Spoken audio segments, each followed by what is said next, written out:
Sir, আমার নাম হামিদুর। ছোটবেলায় আমার বাবা মারা যায়। তারপর আমি অনেক কষ্ট করে বড় হই, অনেক কষ্ট করি। স্যার, ছোট থেকে যখন বড় হই আমি অনেক কষ্ট করে পড়াশোনা করতাম। স্যার, আমি অনেক কষ্ট করে এবং পড়াশোনা করে মাধ্যমিক পাশ করে উচ্চ মাধ্যমিকে নাম লাগাতে যাই একটি কলেজে। কলেজটি অনেক সুন্দর এবং দারুণ ছিল, কিন্তু কলেজে কিছু ছেলেপেলে ছিল যারা শুধু ছাত্রদেরকে অপমান করত, লজ্জা দিত। একদিন একটি ছাত্রকে কোনো কথাবার্তা ছাড়াই তাকে অনেক অসম্মান করে এবং অনেক লজ্জা দেয়।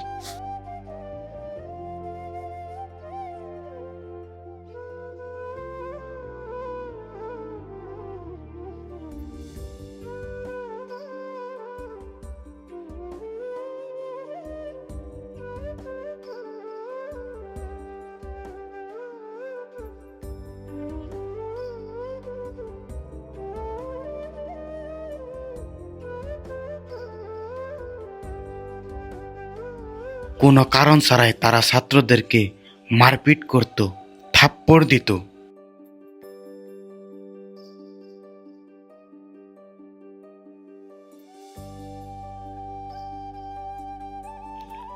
এমন করে চলতে থাকে কলেজের অবস্থা। পরে আমার কলেজের সময় হয়, আমি বাড়ির থেকে রওনা দেই কলেজের দিকে। আগের মতো ওই ছেলেটার মতোই আমাকে ডাক দিয়ে সামনে আনে।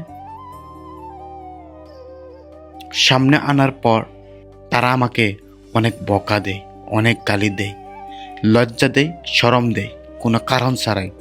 আমি তো কিছুই করি নাই, তবুও তারা লজ্জা দিত।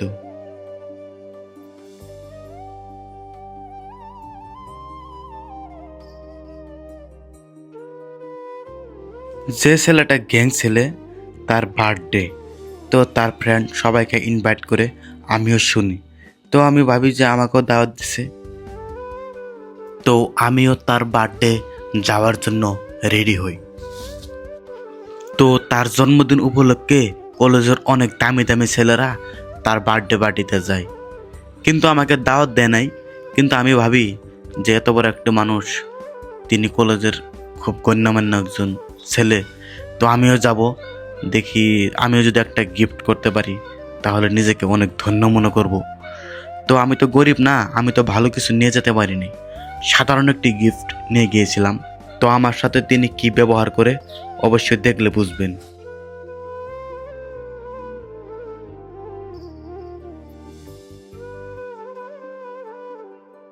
এই, ওকে ভিতরে ঢুকতে কে দিয়েছে? ছোট লোকের বাচ্চা, কাপড় দেখ, আর বার্থডে পার্টিতে এসেছে। নাম রাজা রেখেছিস, তার মানে এই নয় যে তুই রাজা হয়ে যাবি। তুই রাস্তার কুকুর ছিলি, আছিস, আর সারা জীবন কুকুরই থাকবি। এই শালাকে গাড় ধাক্কা দিয়ে বের করে দে, ছোট লোকের বাচ্চা।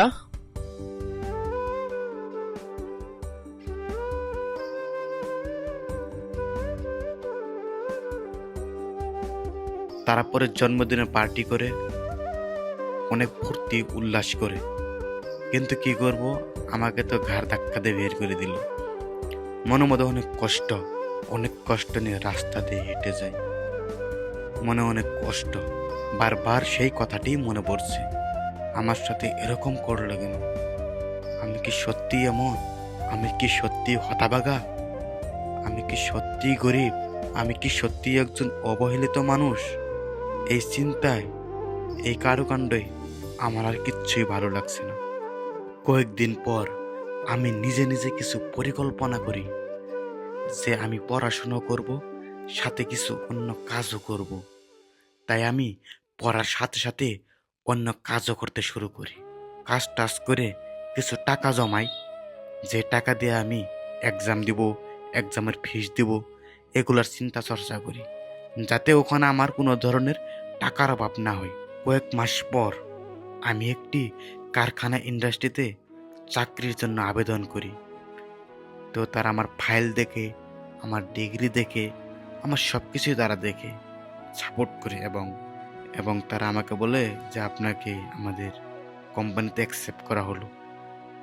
তারপর কোম্পানিতে আমাকে ভালো একটি পদ দেওয়া হয়, যাতে আমি কোম্পানিটি ম্যানেজমেন্ট করতে পারি। তো আমি তাদেরকে এমন কিছু পরামর্শ দেই, সেই পরামর্শের দ্বারা একটি বড় তৈল কারখানা তৈরি করে ফেলে।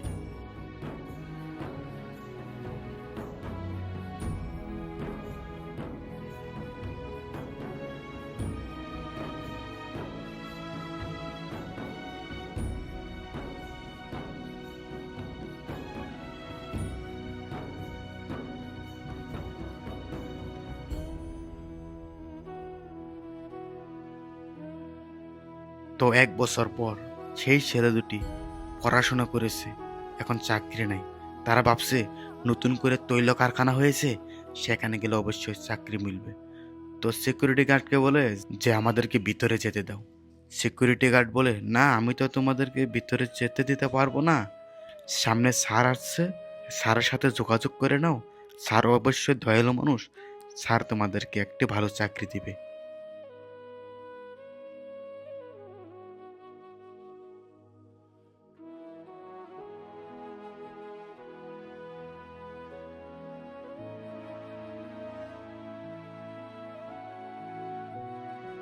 তো আমি গাড়ির থেকে নেমে তাদের সামনে যাই।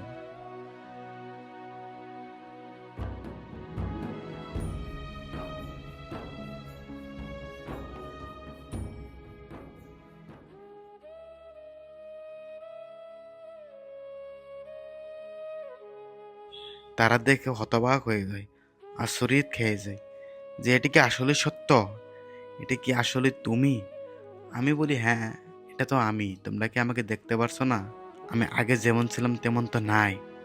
মানুষ তো সব সময় পরিবর্তন হয়, আমিও পরিবর্তন হয়েছি।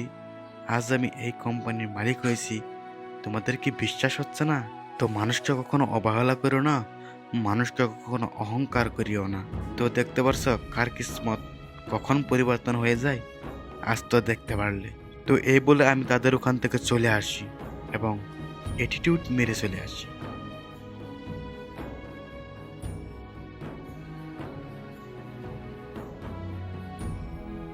তারপর একটু যেয়ে আবার ঘুরে এসে বলি, আচ্ছা, তোমরা আমার সাথে যা করেছই, তাতে আমি দুঃখ পাই নাই। আচ্ছা ঠিক আছে, তোমরা আমার বন্ধু ছিলে, তার জন্য তোমাদেরকে আমি চাকরি দিব। আচ্ছা, যারা ভুল করে তাদেরকে অবশ্যই ক্ষমা করে দেওয়া উচিত, কারণ যখন সে ভুল করে আসলে সে তখন বুঝতে পারে না। তো এই ছিল আমার জীবন কাহিনী, এই ইন্ডিয়ান আইডল মঞ্চে তুলে ধরলাম। তো আপনাদের কেমন লাগলো কমেন্টে জানাতে ভুলবেন না। তো এখন একটি গান পরিবেশন করব, গানটি অবশ্যই আপনাদের ভালো লাগবে। চলুন তাহলে গানটি শুরু করি। দয়াল গো দুনিয়ারি মানুষ সবাই ভালা, ও দয়াল কেবল আমি শুধু ভালা না, ভালা না। মনের মতো মনের মানুষ আমি পাইলাম না, দয়াল মনের মতো মনের মানুষ আমি পাইলাম না। ও দুনিয়ারি সবাই ভালো, দুনিয়ারি সবাই ভালো, আমি কেবল ভালো না, দয়াল আমি কেবল ভালো না, ভালো না। মনের মতো মানুষ পেলাম না, দয়াল মনের মতো মানুষ পেলাম না।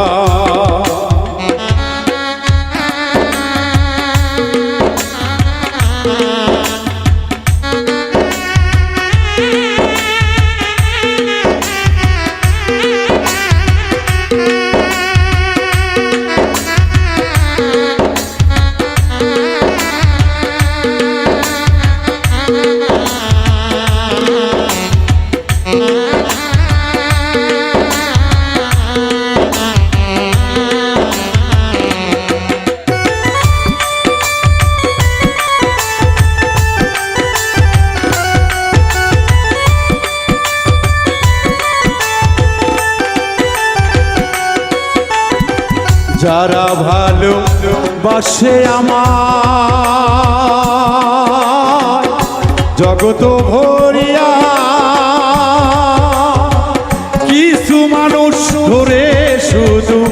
স্বার্থের লাগিয়া দয়াল স্বার্থের লাগিয়া।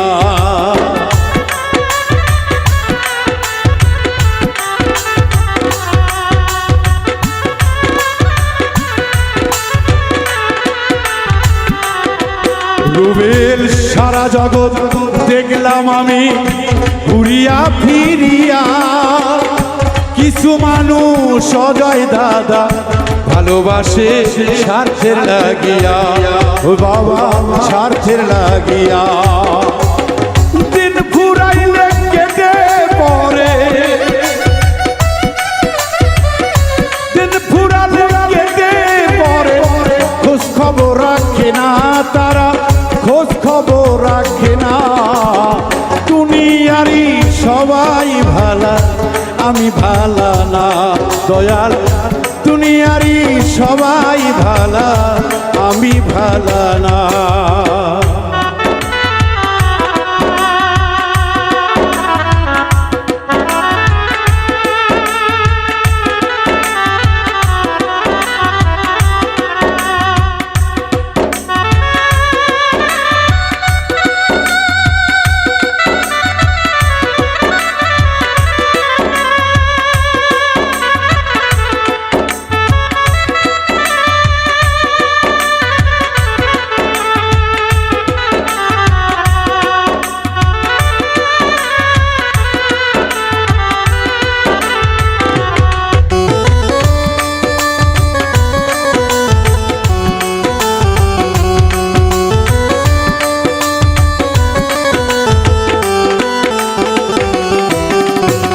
স্বার্থের জন্য বন্ধু হইয়া বন্ধুর কাছে আনা দেনা করলে মনটা তখনই ভাঙে, তাদের তখনই ভাঙে।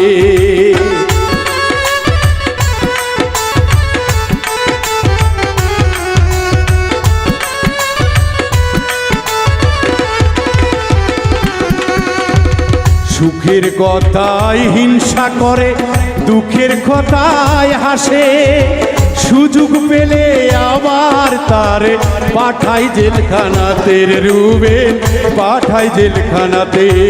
ও দুনিয়ারি রীতি দেখে,